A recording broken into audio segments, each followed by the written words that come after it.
আসসালামু আলাইকুম বন্ধুরা, আশা করি সবাই ভালো আছেন। ঘূর্ণিঝড় রেমালের প্রভাবে মারাত্মক অবস্থা আমাদের এদিকে অর্থাৎ খুলনার। তাই ভাবলাম আপনাদের সাথে কিছুটা শেয়ার করি।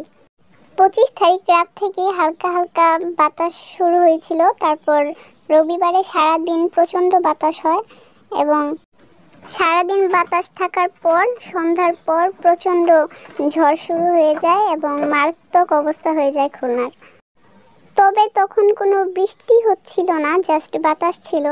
বাট রাত 12টার দিকে হঠাৎ করে প্রচণ্ড বৃষ্টি নামে এবং নদী থেকে পানি আসা শুরু করে প্রচণ্ড বেগে। তারপর হঠাৎই সব কিছু পানিতে ডুবে যায়।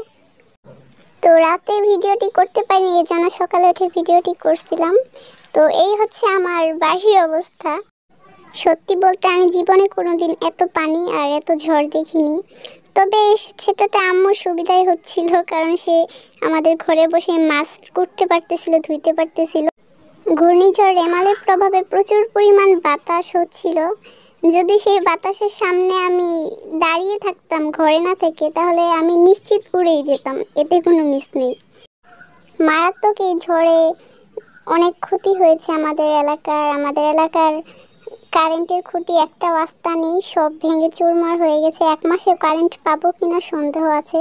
আমার ওয়াইফাই লাইন, মেন লাইন পুরো ছিঁড়ে গেছে। তো যাই হোক, আল্লাহ পাক যা করে মঙ্গলের জন্যই করে, কারণ কোনো মানুষের কোনো ক্ষয়ক্ষতি হয়নি। তবে কারেন্টের খুঁটি গেছে, গাছ গেছে, মাছ গেছে, পুকুরের সব বেশ এই পর্যন্তই। তবে আব্বুর আফসোস একটাই, আমাদের পুকুরে অনেক মাছ ছিল আর আব্বু কিছুদিন আগে অনেক মাছ ফেলাইছে, সব চলে গেছে। এই মারাত্মক ঝড়ের কথাটি আমি জীবনে কোনোদিন ভুলবো না, চিরস্মরণীয় হয়ে থাকবে আমার জীবনে। তবে আল্লাহ তাআলা আমাদের অনেক দিক থেকেই রহমত করছে, কারণ আমাদের মুরগির ফার্ম আছে। আমরা প্রত্যেক মাসেই 500, 1000 এরকম করে মুরগি তুলি। তো আব্বু এই মাসে তুলতে চাইও তুলেনি। তুললে যে কি অবস্থা হইতো আল্লাহ পাক ভালো জানে, কারণ আমাদের ফার্ম 2টার উপরেই প্রায় 1 হাত পানি উঠে গেছিল।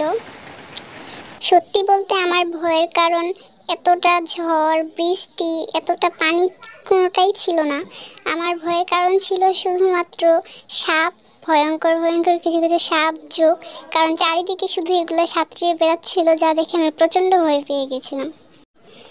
যাই হোক, আল্লাহর অশেষ রহমতে আর আপনাদের সবাই দোয়ায় আলহামদুলিল্লাহ অনেকটা ভালো আছি। তো আমাদের জন্য সবাই দোয়া করেন। দেখা হবে নেক্সট ভিডিওতে। সবাই ভালো থাকবেন। আসসালামু আলাইকুম।